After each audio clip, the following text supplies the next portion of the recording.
And out of Africa came the modern humans, and the word the geneticist uses, admixed. They admixed with the Neanderthals. And they all used to live in caves in those days like this.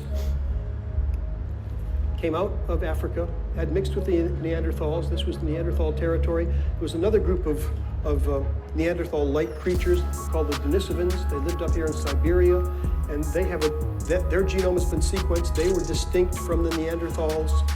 And so you can find in people of European and Asian ancestry evidence of about 7%, 5 to 10% of your genome is common with that of Neanderthals.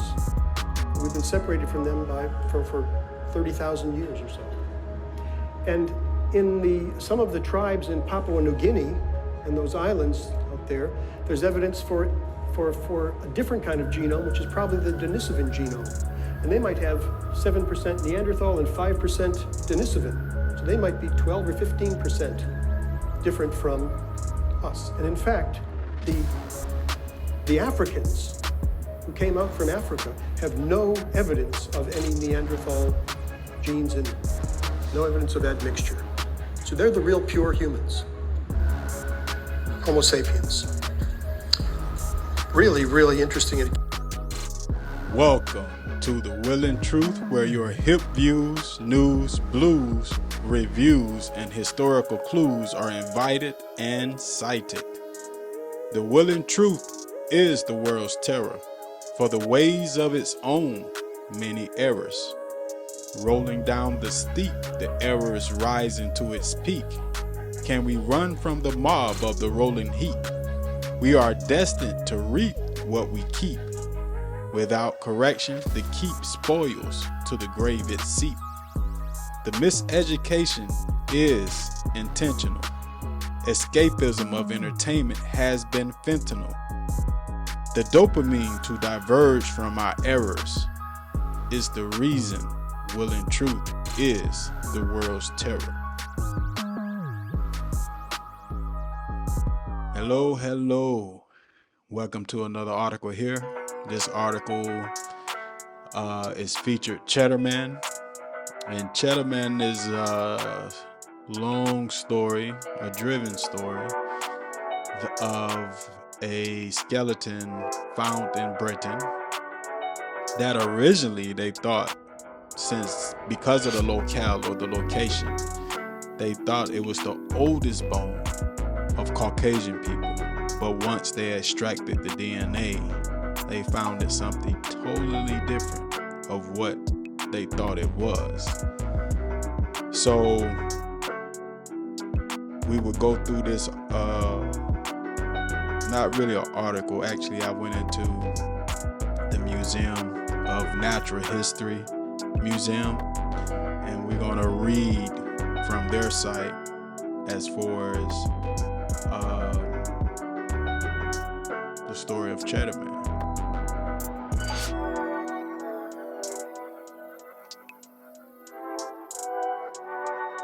Cheddarman, Mesolithic Britain's Blue-Eyed Boy by Kerry Losov.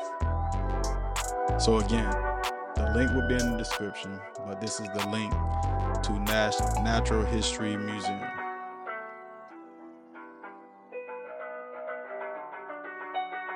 Ancient DNA from Cheddarman, a Mesolithic skeleton discovered in 1903 at Gorge Cave in Cheddar Gorge, Somerset, has helped museum scientists paint a portrait of one of the oldest modern humans in Britain. Cheddarman lived around 10,000 years ago and is the oldest, almost complete skeleton of our species, Homo sapiens, ever found in Britain. So, started off pretty hot, straight to the point that Cheddarman is Homo sapien, a modern human, and one of the oldest humans found in this location of Cheddar Gorge.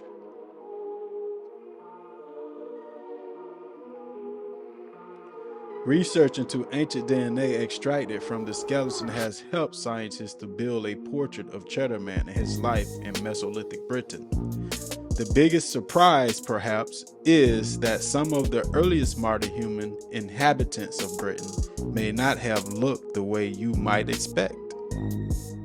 Dr. Tom Booth is a postdoctoral researcher working closely with the museum's Human Remains collection to investigate human adaptation to changing environments. Until recently, it has always assumed that humans quickly adapted to have paler skin, paler meaning white skin, after entering Europe about 45,000 years ago, says Tom. Pale skin is better as observing UV light and helps humans avoid vitamin D deficiency in climates with less sunlight.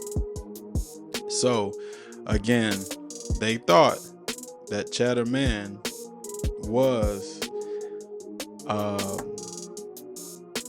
what we would call Caucasians today, with light skin or pale skin. Pale is definitely, you have light skin, but pale is actually lighter than light skin as far as how we use the term itself. So they thought soon as dark skinned people walked in Europe, stayed some time, they'll eventually just lost their dark skin or their melanin because you didn't need it within their environment.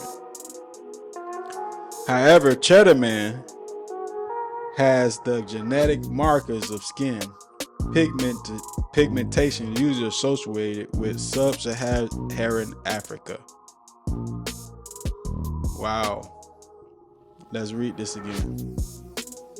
However, Cheddar Man has the genetic markers of skin pigmentation usually associated with sub-Saharan Africa. This discovery is consistent with a number of other Mesolithic human remains discovered throughout Europe. Look, we're going to read this one more time. Now, we're talking about Britain, one of the earliest skeletons found in this Cheddar Gorge area in Britain. And not only we're talking about Britain, we're talking about throughout Europe. Now, again, this is a actual museum site, which we're reading together, and I'm reading to you for you listeners. As a repeat, one more time. However, Cheddar Man has the genetic markers of skin pigmentation usually associated with sub-Saharan Africa.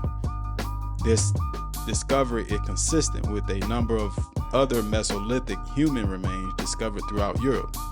So now, it's funny that they use sub-Saharan Africa because usually sub-Saharan Africa is associated with the negrito, right?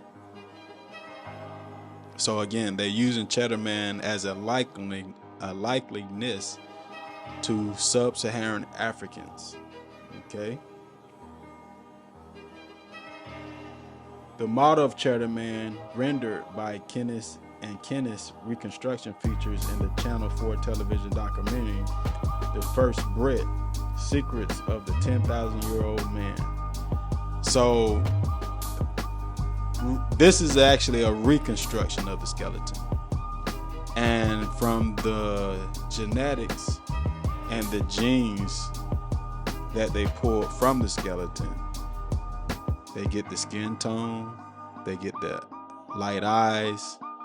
The hair looks more straight, but when you do a little research, they do think it's more of a curly type of hair. But they would say this in between, right? In between straight and curly, but it's curly hair. So it's not just straight hair per se. But this is a likeliness of what Cheddar Man could have looked like. And the age is in his 20s from what they're saying. He is just one person, but also indicative of the population of Europe at the time, says Tom. They had dark skin and most of them had pale colored eyes, either blue or green, and dark brown hair. Cheddar Man subverts people's expectations of what kinds of genetic traits go together, he adds. It seems that pale eyes entered Europe long before pale skin or blonde hair, which didn't come along until after the arrival of farming. He reminds us that you can't make an assumption about what people look like in the past based on what people look like in the present, and that the pairings of features we are used to seeing today aren't something that's fixed. All right, that's pretty decent.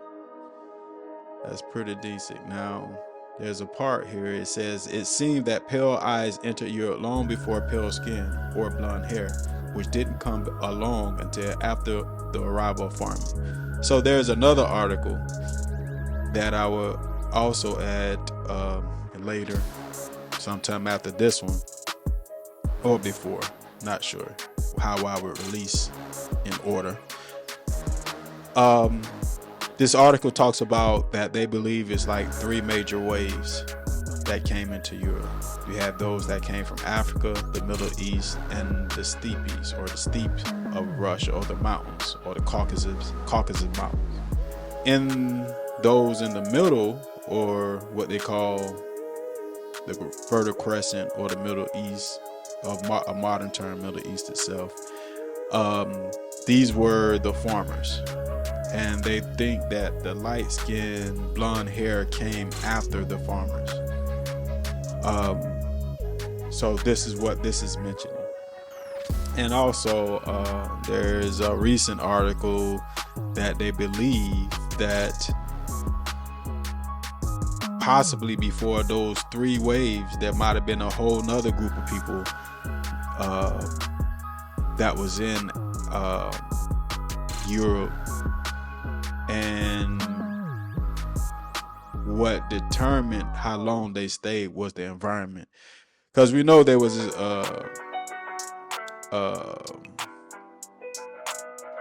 ice sheets with the ice age and things of that nature, and based on how cold it was and how those ice sheets covered Europe, northern Europe down into southern Europe, that determined people coming in and out of Europe itself, right? So this is all interesting details that they are revealing now, but they're admitting now that the first people of Europe is dark-skinned people, similar to the sub-Saharan African or Africans, aka the negrito. Okay.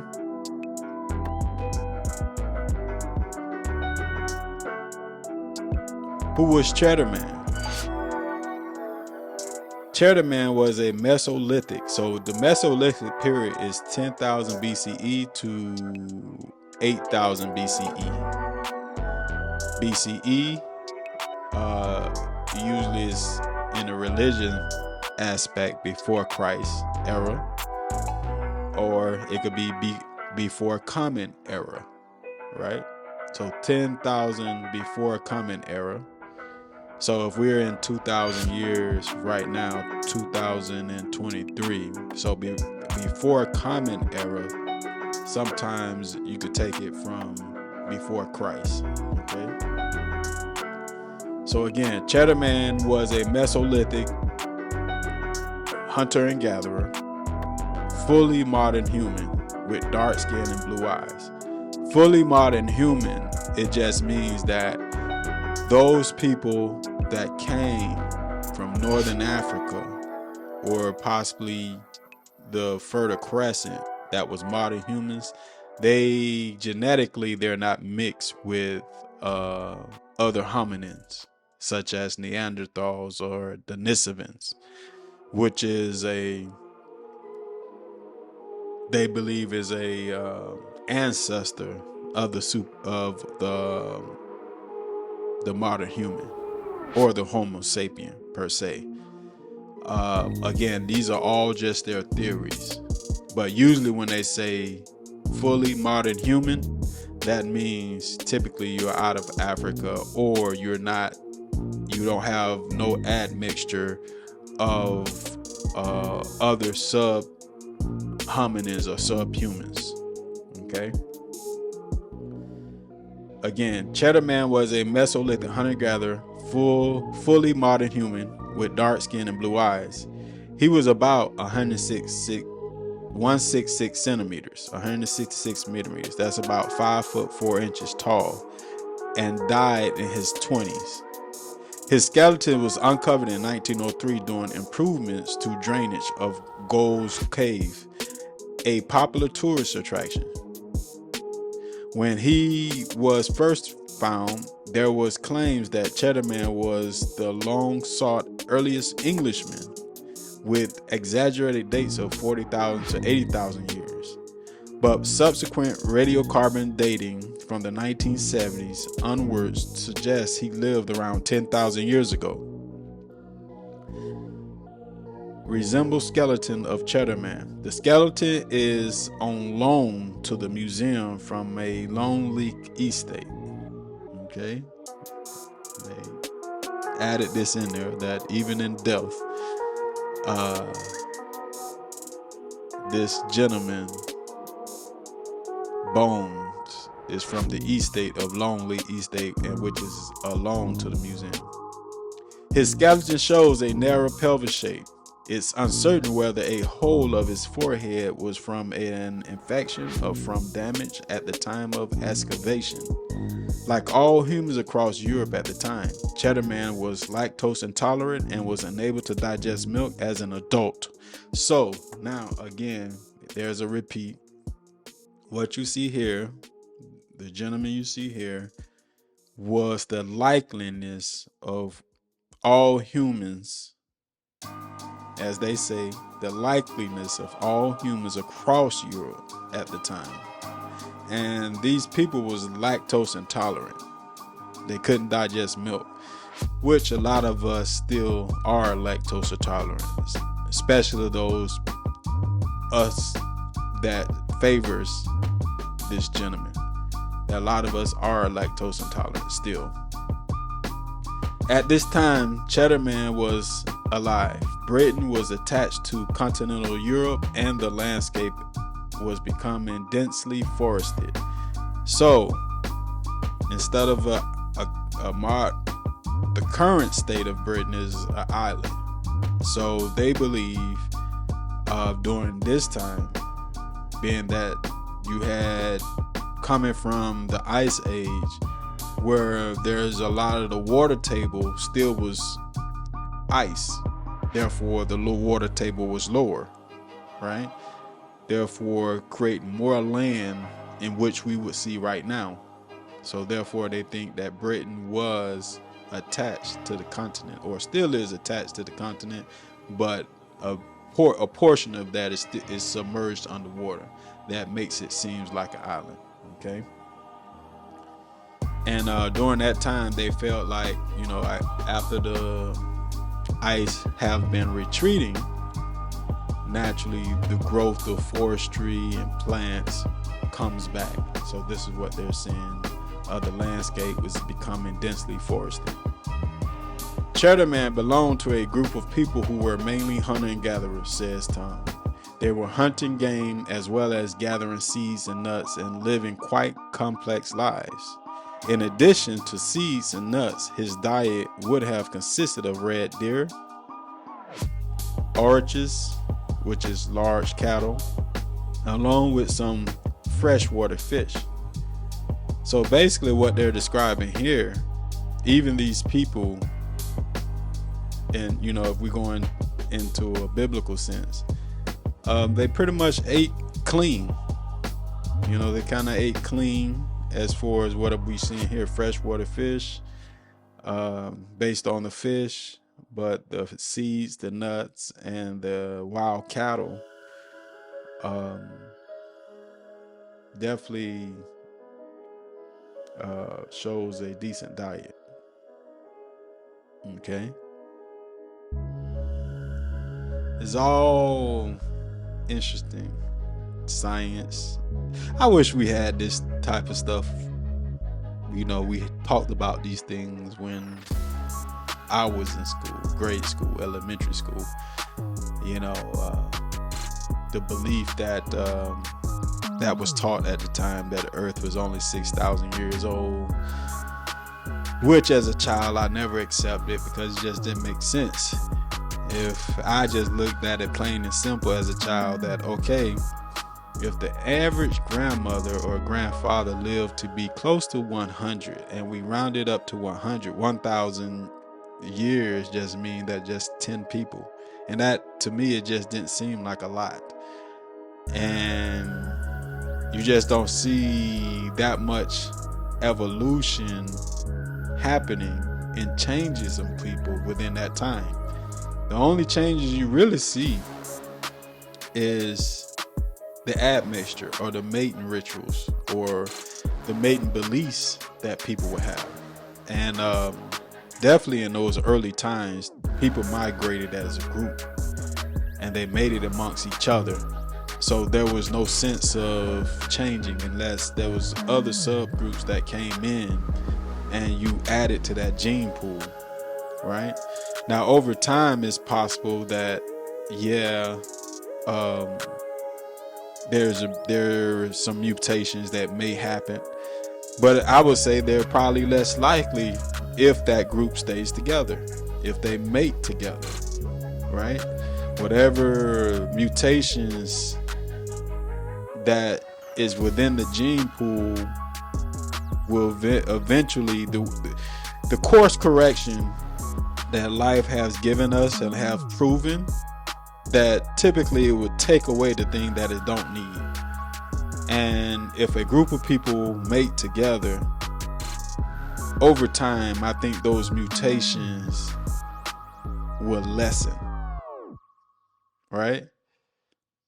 They will lessen, or people would just naturally choose in a certain way to kind of not to reproduce with someone with certain traits.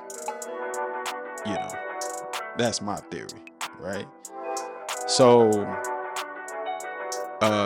this is a story that's very interesting, and then it's not nothing like a modern new thing.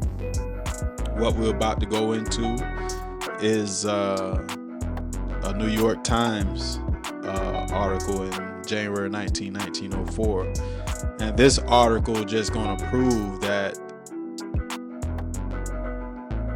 they've been knowing this for a long time. So now we're at the science to say that, okay, for sure, we know this for sure. But they knew for sure then. But you have the battle of the academia. You have these wars and theories in science, right? So this is how they knew this in 1904, but late 70s, 80s, 90s to 2000s, we're not being taught this stuff. Even with the discussions of at least a certain group of people are not taught this stuff, right?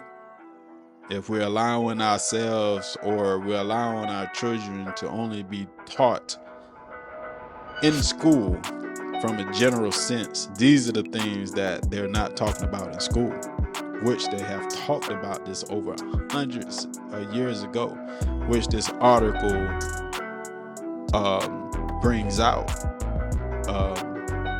in 1904, the origin of the white race. So again, it was a question then, who is the origin of the white race? Because as they conquered, they were taking heads, they was collecting skulls. And they knew emphatically just by picking up a skull and looking at the dimensions of the skull, they know the race and probably the origin of location of that human based on the skull. Craniology is the study of the skulls.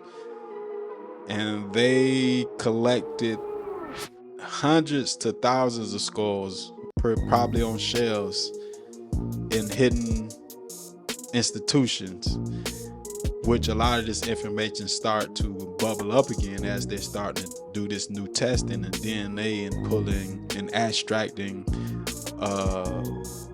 the bones of these persons, right? And they're learning more. But the fact is, even before the science, they knew it.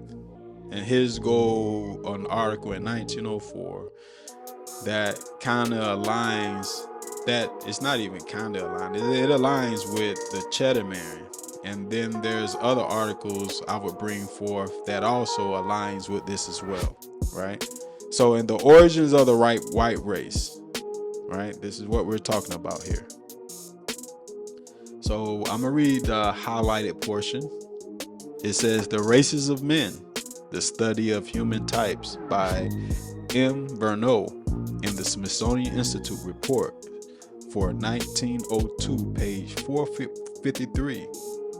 Who says that white Australian and the white Englishman, the white Irishman and the white Scotchman and the white Dane are not of Indo-European origin, but of an African origin, modified by climate, sunlight? Interesting, right? Does that even make any sense, people? Right? Does that even make any sense from the comparison? And what makes it all interesting is how you've been taught, how you've been indoctrinated to think about white and black, and how you categorize folks as such, right? So even to when we say the white Australian, the white Englishman, the white Irishman, the white Scotchman, the white Dane are not of Indo-European origin, but of an African origin, modified by climate. So basically they're saying Africans that left Africa, that chose to stay in Europe, over time became lighter because you didn't need the melanin no more because you have less sunlight. So this is their ideal then, which they're still trying to hold on to some of those theories, right? And I really think that is because of their indoctrination as well, and trying to repent from those thoughts of those ways is a struggle. So every little bit of the way, even though the science is showing one way, they're trying to hold on as long as possible to make it make sense. Hence, in my opinion, the light eyes of Cheddar Man, or the straightening of the hair, to show that there's still a part of them, a part of this cycle, right? And I'm not saying that they're wrong, but I could see how it could be a struggle to let go what you thought was true, and now you're finding that it's not true, and you have taught the world this was true, and you're still teaching the world this is true, because at this time all the books are changing from a elementary grade school level, right? I even seen it on TV, even on teachings of YouTube and things of this nature, where the imagery, they may say out of Africa, but even then the imagery out of Africa are not the people that they're saying, dark-skinned people. The imagery that they still using now to teach and show people the history is the imagery of pale-skinned people, right? This is problematic. It's still problematic. However, we're gonna give it grace. We're gonna learn, right? We're gonna give it grace, but we have to be very mindful of what is going on. It's them that don't want to let go their indoctrination, and what they thought was historical truths are now becoming historical lies, right? Let's continue here. The earliest Europeans were long-headed but dark in color. In every detail, the European dolichocephalic resembled the dolichocephalic Negroes of Africa, and the earliest races of Europe must have been very dark, right? Y'all have to understand this. So in craniology, dolicephalic or dolichocephalic, right? It's typically the skulls that you'll find out of Africa, even Southern Asia, and places like this. And they know the likelihood of dolicephalic or dolichocephalic skulls are Negroes of Africa, right? So what they're telling you in 1904, these are the skulls they're finding throughout Europe. Again, these are the skulls, the European dolicephalic, or the European Negroes, or the European African, right? As they're saying in this article in 1904, right, are dolicephalic. Dolicephalic in craniology is usually considered Negro or Africa in most cases, okay? The earliest Europeans were long-headed, dark in color. In every detail, the European dolicephalic resembled the dolicephalic Negroes of Africa, okay?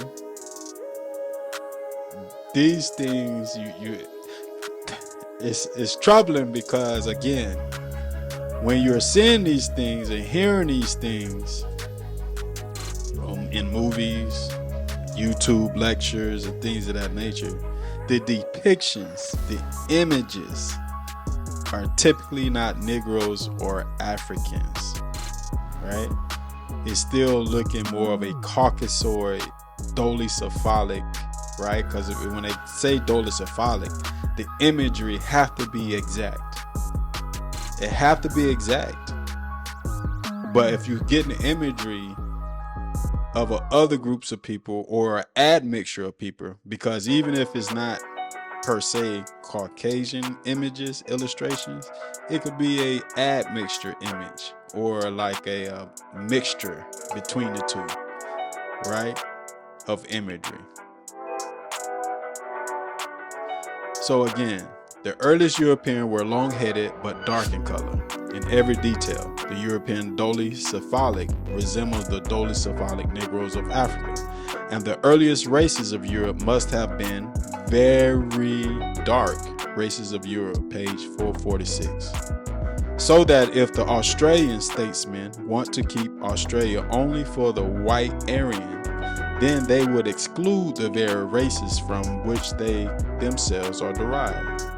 Those fellows down in Australia themselves trying to be purists are themselves a mixture of the Africanoid dolicephalic skull race.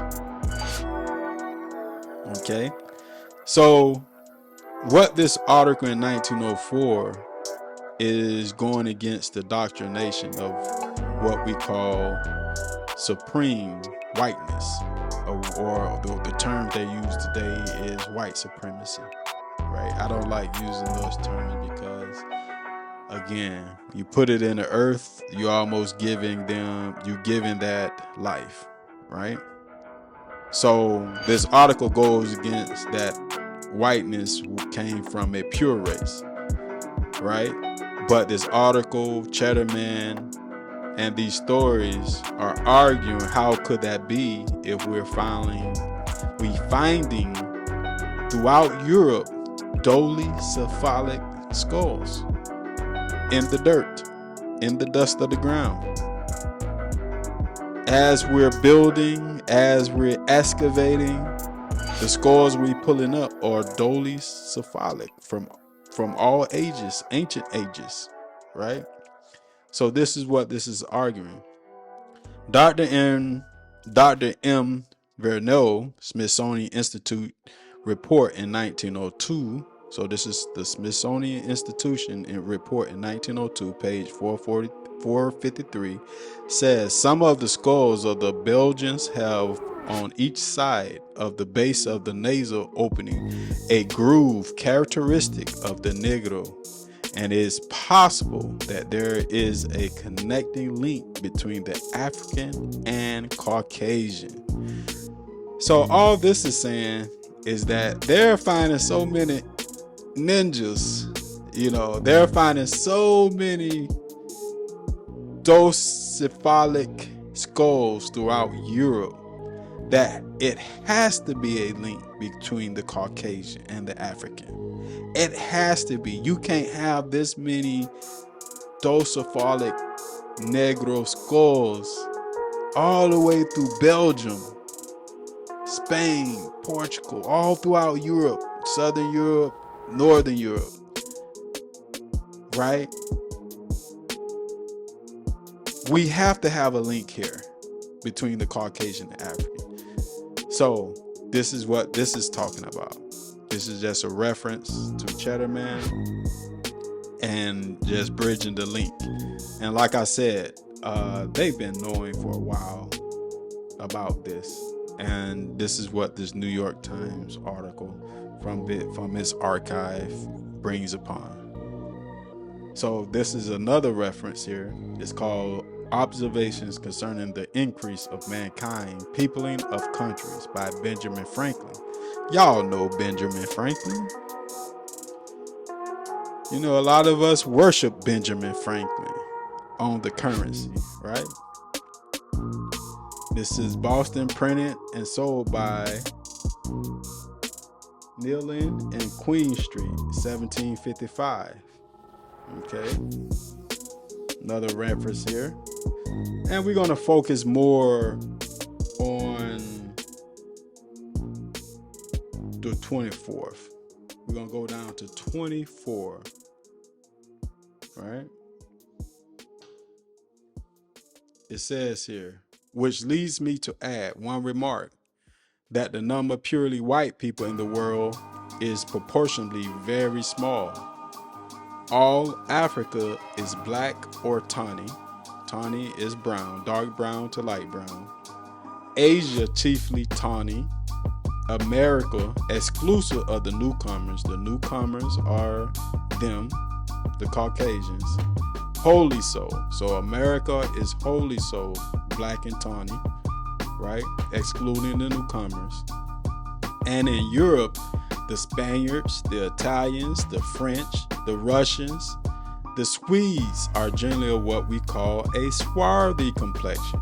Swarthy, you look up swarthy, it means very dark to black brown. Or as the Germans also are swarthy, the Saxons only accepted, who with the English make the principal body of white people on the face of the earth. Now, the English, right? But we're talking about Cheddar Man, Britain, and all these locations and the docephalic skulls.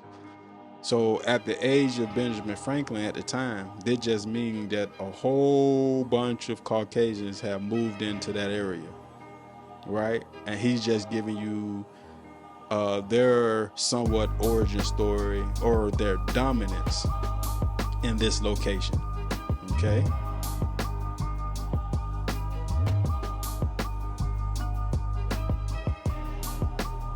Let's read again here. Let me go back to. And in Europe, the Spaniards, the Italians, the French, the Russians, the Swedes are generally of what we call a swarthy complexion, as are the Germans also. The Saxons only accepted, who with the English make the principal body of white people on the face of the earth. I could with their number were increased. I could wish their numbers were increased. And while we are, as I may call it, scoring our planning by clearing America of woods and so making the side of our globe reflect a brighter light to the eyes of inhabitants in Mars or Venus, why should we in the sight of superior beings darken its people? So here he's saying, since we have conquered all the way to the west of the Americas and we're scoring, meaning clearing out the woods and clearing out land and excavating lands, right? Why should we continue bringing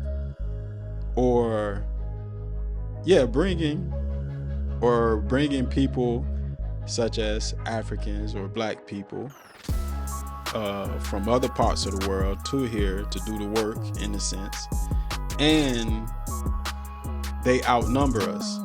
We have a great opportunity to bring our own to lighten up the Americas. But this is what Benjamin Franklin is saying, right?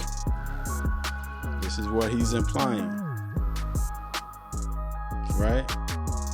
Why increase the sons of Africa by planting them in America, where we have so fair an opportunity by excluding all the blacks and tawnies of increasing the lovely white and red?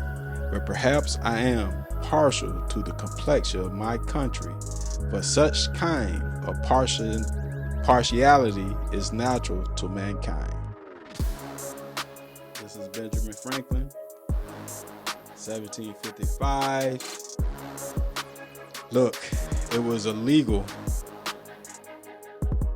for those that were servants and slaves to read.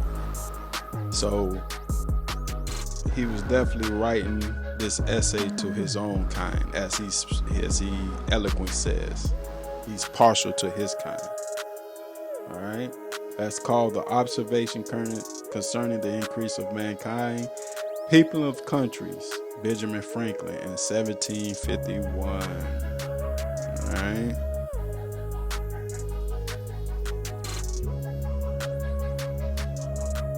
The future prosperity of the British Empire, Franklin wrote in one essay, lay in the American colonies.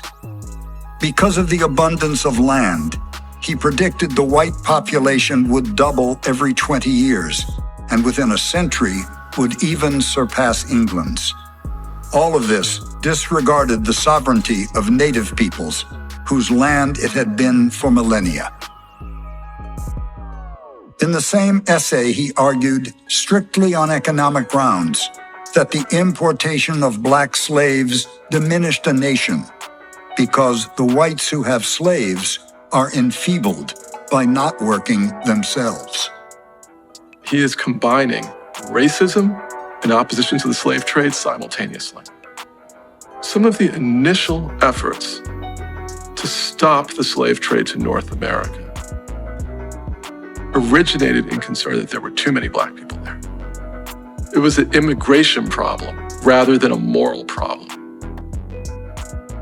He also worried about the influx of immigrants he described as having a swarthy complexion, including Spaniards, Italians, French, Russians, and Swedes. Even the Germans, who now represented a third of his own colony.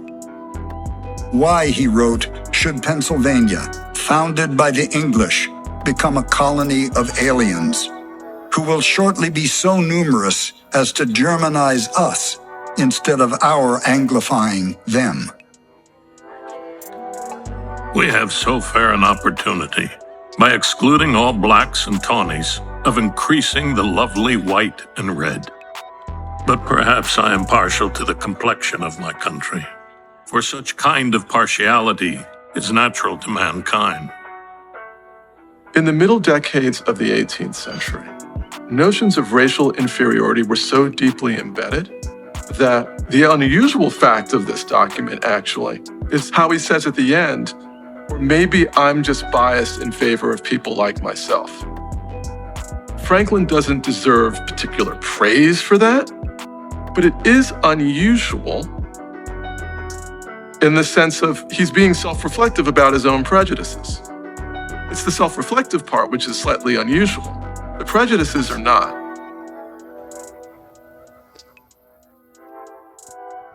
So, this is a PBS clip here. I would definitely put the link at the description. And you guys could do further research on Benjamin Franklin, his essays and things of that nature, the thought process. This portion may not be exact from a Britain story as far as Cheddarman, but I think when it comes to academia and science and their thought process and theories, these indoctrinations definitely play a role on how we all process our thoughts and our thinking, how we visualize when they're speaking about ancient people, that we're so indoctrinated that the illustration that even come up in our head, in our minds, are of Caucasoid or Caucasian like features, although they could be telling us exactly what it is that they're telling us, right? But we are so pixelated and indoctrinated by images that by default, through doctrination, we give vision and like the power, just the simple power of the example to a whole nother group of people that didn't even existed of during that time. So this is why it's important to, it's not that this information is new, but it has to be repeated over and over again. It has to be repeated over and over again. So if you've seen this before, it's okay. See it again. Get it from a different view. Get it from a different voice. But every moment you can revisit these pages and what they explored and what they found. Repeat it. Repeat it. Repeat it. Repeat it, repeat it, repeat it. It's the war, right? So if through repetition and propaganda, and which is that what is propaganda is, right? Is the idea that we repeat something until they believe it. You have to deal with the truth the same way. You have to repeat it over and over again, right? So this is just a piece of the puzzle, a small piece. And the story will grow and grow and grow. Theories will change, but just look at the foundation of it. When you find it, take the time and look at it again. Hear it from a different voice. You might, every time you will learn something different. What I'm presenting is nothing new. It's out there. But give it a chance. Repeat, repeat, repeat, please. All right. Will and Truth signing out.